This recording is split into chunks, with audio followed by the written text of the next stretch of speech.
Subscribe करें और bell दबाएं ताकि कोई खबर रह न जाए।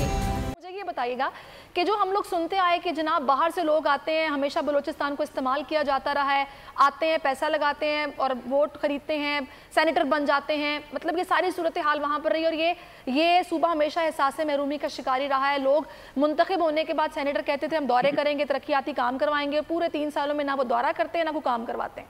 ऐसा ही है, इस दफ़ा भी कुछ ऐसे लोगों को ही मंजूर नज़र रखा गया।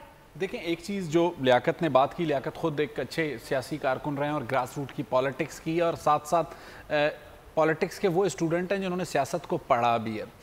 लियाकत मुझे सिर्फ इतना बताएं कि कादिर की पॉलिटिकल स्ट्रगल क्या है, चाहे वो बलूचिस्तान अवामी पार्टी के लिए, पाकिस्तान तहरीक इंसाफ के लिए या फिर बलूचिस्तान की आवाम के लिए। सियासत में आना हर आदमी का हक है, एक दिन पहले भी आ सकता है, लेकिन जो बात वो कर रहे हैं कि उन्हें मीडिया में लाइमलाइट में देखें, ये सारी चीज़ें उन्हीं पॉलिटिकल पार्टीज़ ने की हैं, किसी आम आदमी ने नहीं की। इस वक्त जो सूरत हाल है, बलूचिस्तान अवामी पार्टी ने ठीक मासिवा अब्दुल कादिर के जो कैंडिडेट्स मैदान में उतारे, सितारा अयाज को उन्होंने टिकट दिया, हालांकि उनकी इस वक्त जमात KPK में मौजूद है, उस पर रिजाइनमेंट आई, उन्हें विड्रॉ करना पड़ा और वो विड्रॉ हुई। देखें, ओवरऑल BAP के जो कैंडिडेट्स अगर हम देखते हैं तो उन सबका ताल्लुक BAP से भी है, बलूचिस्तान से भी है। माजी में सबसे पहले ये होता था, बलूचिस्तान में आउटसाइडर्स आके सेनेट का इलेक्शन लड़ते थे, उसके बाद इलेक्टेबल्स ने उनकी जगह ली। आजकल ठेकेदार और बिलियनर्स जो है ना, वो उनकी जगह ले रहे हैं और ये चीज जो है बलूचिस्तान के लिए ओवरऑल कोई अच्छा नेकनामी की बात नहीं है। जो शहजादा साहब ने भी बात की थी, मैं लियाकत से पूछना चाहूंगा कि ऐसा कौन सा काम है जो हुक्मरान इत्तेहाद अब्दुल कादिर से लेना चाहता है सेनेट में, जिसके लिए इतना कुछ हुआ है? अच्छा, मैं चाहूंगी कि आपके सवाल का जवाब लियाकत साहब थोड़ा सा जरा अगर आप रुक के दें। जमील फारूकी शायद कुछ हमसे इजाजत लेना चाह रहे हैं, तो मैं चाहूंगी कि लास्ट कमेंट्स उनसे ले लिए जाएं। तो जमील, मुझे ये बताएं कि अब फाइनली आपको क्या लग रहा है, 5 बजे के बाद कौन किसको मिठाई खिला रहा होगा? अब प्रेडिक्शन हो जाती है, लेकिन एनालिसिस की बात करें तो आई थिंक पीटीआई मार्जिनली कुछ नशीस्तें ले जाएगी और उनकी अक्सरियत हो जाएगी और जो PDM वाले शोर मचा रहे हैं उनका शोर मचाना अपनी जगह रहेगा। फिर वही वावेला होगा, शोरो गोगा होगा। एक कमेंट अब शहजादा साहब ने कहा न्यूट्रलिटी के ऊपर, तो हमें ज़रा लेमैन लेंस को उतार कर जर्नलिस्टिक लेंस पहनकर देखना चाहिए। ये नैरेटिव ही होता है जो जज करने के लिए कि अगर 2 नशिस्तों से कहीं कोई जीतता है तो कल को कहीं से अगर वो कहीं हारता है तो ये रोना ना रोए कि जो मैं हारा हूं तो वो मेरी हार क्यों हुई, क्योंकि इलेक्शन कमीशन जीती हुई नशिस्तों पे तो ठीक काम कर रहा था।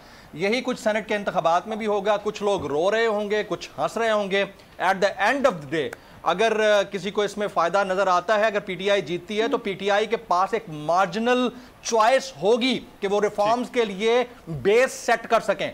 अगर रिफॉर्म्स के लिए वो अगले 2.5 साल में बेस भी सेट नहीं करते तो 2023 के लिए कोशिश करना बहुत जरूरी है। बहुत शुक्रिया जमील फारूकी साहब, आपके वक्त का। लियाकत शाहवानी साहब, आता हूंगा। शाहिद साहब ने जी बिल्कुल, शाहिद साहब ने आपके सामने जो सवाल रखे हैं, अगर आप उनके जवाब देने चाहें।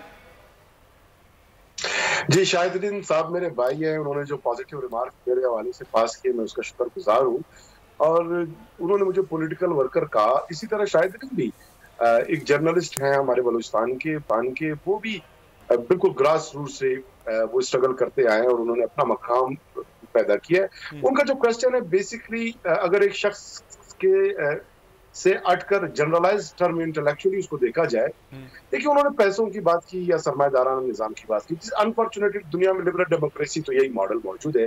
1991 के बाद सोवियत यूनियन के तहरीर होने के बाद जो सोशलिस्ट मॉडल है वो तो अब नहीं रहा और पूरी दुनिया में अब ट्रम्प अमेरिकन प्रेसिडेंट रहे, वो बड़े थे, लेकिन वहां के कानून ने उसको इलेक्शन कंटेस्ट करने से नहीं रोका, ना आईन पाकिस्तान किसी को रोकता है।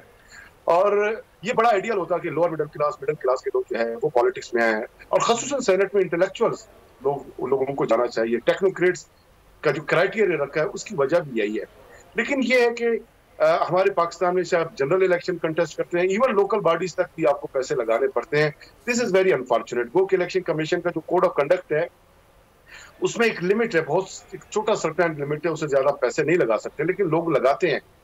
काश वो दिन आए कि मेरे और शायद की ख्वाहिश पे पाकिस्तान में जो मिडिल क्लास पॉलिटिक्स है, जो वर्कर क्लास पॉलिटिक्स है, वो आगे बढ़े और उसके लिए बेहतर तरीका फिर यही होगा कि प्रोपोर्शनल जो सिस्टम है इलेक्टोरल वो आपको राइज करना होगा, जैसे स्कैंडिनेविया में है, जर्मनी में है, जहां पे पार्टी को वोट पड़ता है, इलेक्टेबल को वोट नहीं पड़ता। तो इसके लिए कोशिश आप करेंगे शिवानी साहब? अब इसके लिए कोशिश भी कहीं ना कहीं से तो शुरू होगी ना? क्या बलूचिस्तान हुकूमत से या आप बतौर हुकूमती इत्तेहादी कुछ कोशिश करने का भी इरादा रखते हैं इस हवाले से?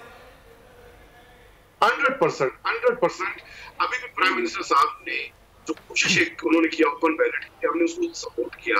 उन्होंने जो अमेंडमेंट बिल टेबल किया, इस सब से हमने उसको सपोर्ट किया। और अब भी मैं कहता हूं कि आज के बाद अगेन कल से ही इलेक्टोरल चले ठीक है, हो जाना चाहिए।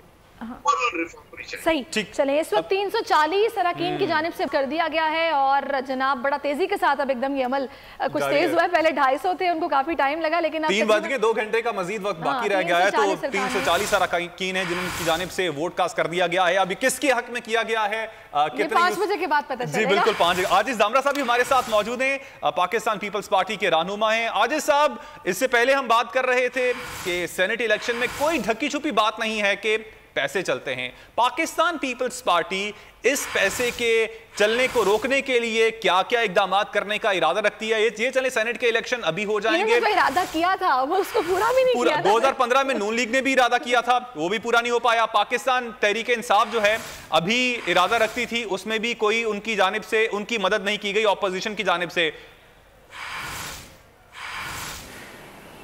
देखें, आपने बड़ा बुनियादी सवाल किया है कि जो आप इलेक्टोरल रिफॉर्म्स की बात करते हैं तो ये सिर्फ सेनेट के इलेक्शन के हवाले से नहीं, बुनियादी तौर पर हमारा जो सीओडी का जो सिग्नेचर किया था हमने वो इस पॉइंट पे किया था कि हमें ये चीज़ें अचीव करनी है। बहुत सारी अचीवमेंट हुई, 18th अमेंडमेंट हुई, उसमें बहुत सारी अमेंडमेंट हुई और जिसकी वजह से जो 5 साल का मैंडेट था, जिसको काली ज़रब लगती थी ऐवान सदर से, उसको ब्लॉक किया। और भी काम करने थे जो उस टाइम ड्यू टाइमिंग पे नहीं हो सके, आगे चल के बिल्कुल करना है। हम बेसिकली इलेक्टोरल रिफॉर्म्स के खिलाफ नहीं हैं, हम पाबंद हैं क्योंकि हमने सीओडी में ये बात कमिटमेंट की हुई है।